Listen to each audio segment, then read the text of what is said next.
ரோமர் 8:28. அன்றியும் அவருடைய தீர்மானத்தின்படி அழைக்கப்பட்டவர்களாய் தேவனிடத்தில் அன்பு கூறுகிறவர்களுக்கு சகலமும் நன்மைக்கு ஏதுவாக நடக்கிறது என்று அறிந்திருக்கிறோம். எனக்கு அன்பான தேவ பிள்ளைகளே, இந்த வசனம் சொல்கிறது, தேவனிடத்திலே அன்பு கூறுகிறவர்களுக்கு சகலமும் நன்மையும் ஏதுவாக நடக்கிறது. அப்போ தேவனிடத்திலே அன்பு கூறுவது எப்படி, தேவனை நேசிப்பது எப்படி அப்படின்னு சொல்லி பார்க்கும்போது, முதல்ல ஆண்டவர் என்ன சொன்னார் தெரியுமா? மற்றவங்களிடத்துல முதல்ல நீ என்ன பண்ணணும்? அன்பு காட்டணும், மற்றவங்களை அதிகமா நேசிக்கணும். இன்னும் தெளிவா சொல்றது, உன் சத்ருவை என்ன பண்ணுமா? நீ நேசிக்க ஆரம்பிக்கணும்.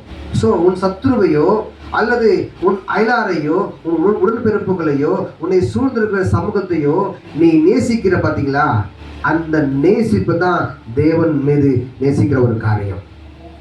அத்தனை உறவுகளையும் விட்டுட்டு எனக்கு இந்த உறவு ஒன்று கூட வேண்டாம், எனக்கு ஆண்டவர் தான் போதும் சொல்லி நீங்க ஆண்டவரை நேசிக்கிறது நேசிப்பு இல்லை. இந்த அன்பை ஆண்டவர் ஒருபோதும் விரும்புறதும் இல்லை. மற்றவர்கள் மீது நீங்கள் அதிகமாய் அன்பு செலுத்த வேண்டும். மற்றவர்கள் மீது உங்களுடைய கவனம் இருக்க வேண்டும்.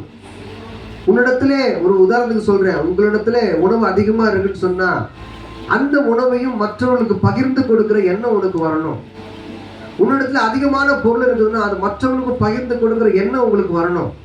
ஸோ இந்த எண்ணம் தான் இயேசுவை நேசிக்கிற ஒரு எண்ணம். இதுதான் ஆண்டவர் செய்தாரு. அதிகமா எல்லோரும் நேசிச்சாரு. 33 வருஷம் நன்மைகளை செய்து இந்த உலகத்தை சுற்றி திரிந்தாரு. அப்படிப்பட்ட ஒரு எண்ணம் யாருக்கு வருதோ அவர்களுக்கு எல்லா விதத்திலுமே ஆண்டவர் நன்மையான காரியங்களை கொடுக்கிறார். அவர்கள் மேற்கொள்ளுகிற எல்லா ஆசீர்வாதத்தையும் திருப்புகளையும் கர்த்தர் திறக்கிறார். ஆனால் நம்பிக்கையோடு விசுவாசத்தோடு நீங்க டிராவல் பண்ணுகின்ற பொழுது கர்த்தர் உங்களை உயர்த்த விரும்புகிறார். எனக்கு அன்பான தேவ பிள்ளைகளை, அப்படிப்பட்ட அன்போடு டிராவல் பண்ணுங்க. கர்த்தர் உங்களையும் உங்கள் குடும்பத்தையும் ஆண்டவர் ஆசீர்வதிப்பாராக.